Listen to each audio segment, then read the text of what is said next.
This is ANCAP-SU, and we're going to talk about the election in Bolivia, which is happening this Sunday, August 18th. So this Sunday we'll have elections in Bolivia, and look, for the first time we're likely to have a right-wing winner. We don't know who it is yet. But it seems the two candidates going to the runoff are both from the right. What happened to Evo Morales' left wing? Evo Morales and Luis Arce managed to maintain power for so long in Bolivia. What's going on? Guess what? The situation there is catastrophic. The government incurred so much debt and fiscal spending, creating such fiscal imbalance that the economy is destroyed in Bolivia. What resulted from this? People want to escape from the left. This is a preview of what's likely to happen here in Brazil in 2026 because Lula is heading down the same path, spending money as if there's no tomorrow without caring about inflation or anything else. Now in Bolivia, inflation hit 24% annually. Inflation is exploding there, and people are dissatisfied with the lefty. It's swinging back to the right. Let's understand this case here. This news was suggested by Mileto Guinigi, former Petista Pau com Mortadela, and several other people. Thanks to everyone who suggested news on our website, Libertarian.com, and thanks to you who are watching our video. If you like our content, please leave your like and subscribe to our channel. Well then, Bolivia is a country very close to Brazil and shares many characteristics with it. During Lula's first government, when there was a great socialist wave in Latin America, Bolivia's government was led by Evo Morales. This guy, this pedophile, has convictions for pedophilia in Bolivia. He used to travel with a group of girls around 13, 14 years old who accompanied him everywhere he went. 14 years old who followed him everywhere he went. According to him, this was an indigenous custom since he is a descendant of indigenous people. He has children with girls as young as 13, so he's openly a pedophile. This guy, who Lula is very close friends with, was president of Bolivia for a long time in 2019 after several popular demonstrations. Evo Morales fled Bolivia, first to Mexico, then to Argentina, and was replaced by Jeanine Áñez, who was the president of Congress at the time and assumed the presidency to call new elections. Another way to solve the problem of communism here in Latin America, really excellent news. But then elections came around in Bolivia, and my friend, the people elected Luis Arce.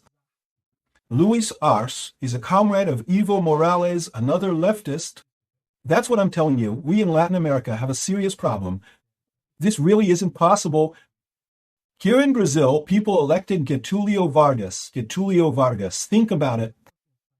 We Brazilians elected a dictator. Getúlio Vargas took power in Brazil through a coup in 1930, ruled as a dictator for a long time, and was finally removed from office. Then the guy ran in an election, and you know what Brazilians did? Brazilians went and voted for the guy. Brazilians voted for Getúlio Vargas, who is this idol of the left here in Brazil. And now they've done it again here in Brazil with Lula. They put Lula in the presidency of the republic. And over in Bolivia, Latin America isn't much better than Brazil. They voted for Evo Morales. What happened next? He had Jeanine Áñez arrested, just like they're trying to do with Bolsonaro here in Brazil. Without any charges, they fabricated a story of a coup and arrested Jeanine Áñez. She's still in prison to this day, Jeanine Áñez, while Evo Morales fled. In other words, and they still consider that she staged a coup. Anyway, this kind of thing is absurd, very similar to what's happening here in Brazil, where they're also persecuting Bolsonaro. Absolutely out of nowhere, right? Lula gave an interview to Reinaldo Azevedo recently, where he said the government transition was very smooth, that we didn't have any problems. Was the government transition with Bolsonaro smoother than with Fernando Henrique Cardoso? In other words, demonstrating once again that there was no coup here in Brazil, that this idea that there was a meeting and they discussed whatever, that's a coup, is complete nonsense. It's a huge stretch that they're trying to make exactly to remove Bolsonaro from the 2026 elections, right? Just like they're doing with Jeanine Áñez. But what I'm telling you is, in the end, this doesn't solve anything because the big mistake of these left-wing people is thinking that this right-wing movement is just a hiccup. It's a bump in the road. It's a detail that will be over soon. Did they think that about Bolsonaro? Did they honestly think that? No, because Bolsonaro got elected because there was a massive WhatsApp messaging campaign. No, that's not it. There's a realignment of global political forces.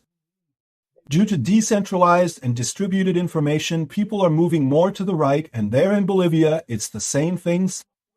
Evo Morales and Luis Arce were competing for the candidacy. It turned out that the Supreme Court there banned any kind of re-election. So what happens there? There are several new candidates. The candidates are these here, a bunch of candidates. There are 10 candidates. The candidate supported by Luis Arce is Andrónico Rodriguez, who is currently the Senate president. He's their candidate there. Their candidate is polling at 11%, but the two who are leading are Medina and Quiroga, who are both from the right, from right-wing parties. She is from Jorge Chudo Quiroga's party, this man here who is in second place. But notice that the top two are in a statistical tie, so both are from the opposition, while the left is here. Right-wing candidates lead Bolivia's presidential race, according to polling data. Precisely Medina and Quiroga are the ones leading in this poll, and Quiroga is associated with Janine Áñez. The other is from another right-wing party as well. But the fact is that the left is being left out of this election and won't be able to win in Bolivia. I hope that's the case. Hopefully it'll be a positive election that works out very well. We'll see the result on the 17th. I'll certainly be following it here on the channel. I'll certainly give the result here on the channel, and the idea is precisely this.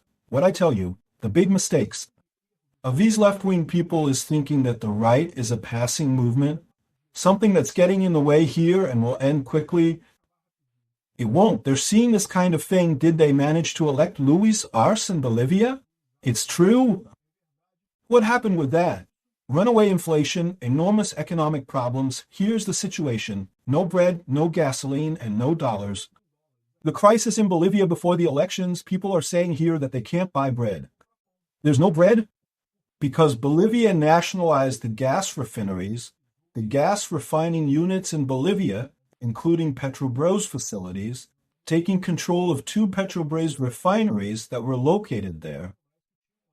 And Lula allowed this at the time. This happened during Lula's first administration. No, because the gas belongs to them, they have the right. Lula said this and handed over Petrobras refineries to Bolivia. And then you see the lack of common sense in this movement to nationalize things, because what I'm telling you is that the oil and gas sector needs constant investment. An oil or gas well lasts for a while, then it runs dry. You have to keep exploring. What did Bolivia do? It nationalized Petrobras refineries. And look, there are people who say it's not true because they bought Petrobras refineries. Evo Morales gave money to Lula and resolved the matter. No, that's not how a purchase works. A purchase works like this. You say you want to buy something and the person agrees. I sell it for such a price, right? That's a purchase. When what happened at the Petrobras refinery occurred, they deployed army troops, took over the refinery, and then said they would give this money to compensate you. That's not a purchase. That's extortion. You seized it and gave pocket change to the person who lost their business, right? So in other words, it was absurd, and Lula stayed quiet. Lula accepted it. Lula let Brazil lose those refineries. But the worst part of this story, as I'm telling you, is that it was much worse for Bolivia than for Brazil, because after this violence, what happened? Nobody wanted to invest in Bolivia. Look, you're going to set up a factory there to extract gas, and then the government is going to nationalize that factory. I'm not going to invest anymore. What happened? Bolivia's gas is running out. Bolivia doesn't have other export products besides gas. As a result, Bolivia is running out of dollars. Without dollars, it can't buy wheat. Wheat doesn't grow well in tropical countries like ours, like Brazil or Bolivia. So they end up with a bread shortage. They can't buy it. The government can't afford to buy bread, creating this problem. Gasoline too. Much of Bolivia's gasoline is bought from abroad. They end up not having money to buy it, and that's Bolivia's tragic situation. That's why the right is ahead. Why? because the left-wing government follows the same pattern that happened in the United States and here in Brazil. Did the left see the right gaining strength? They found a way, not because we have to win this election at any cost, but to return to power and make people like us. They elected weak presidents. In Argentina, Alberto Fernandez; in Brazil, Lula; in the United States, Biden; in Bolivia, Luis Arce. Weak presidents, without popular support, end up making bad choices and having to pay to govern. As a result, they end up generating inflation, worsening their country's economies, and consequently losing elections to the right. I have no doubt that this tragedy in Bolivia will repeat itself in Brazil next year. The only problem I have with this is that Bolivia's tragedy will be difficult to recover from. Bolivia will have trouble recovering from this tragedy, so will we in Brazil. Thank you for watching the video to the end. In addition to liking, sharing, and subscribing to the channel, consider becoming a sponsor with amounts starting from $1.99. Click the Become a Member button below to learn about the conditions and benefits of sponsoring the channel. For more information about our project, visit the websites shown on the screen.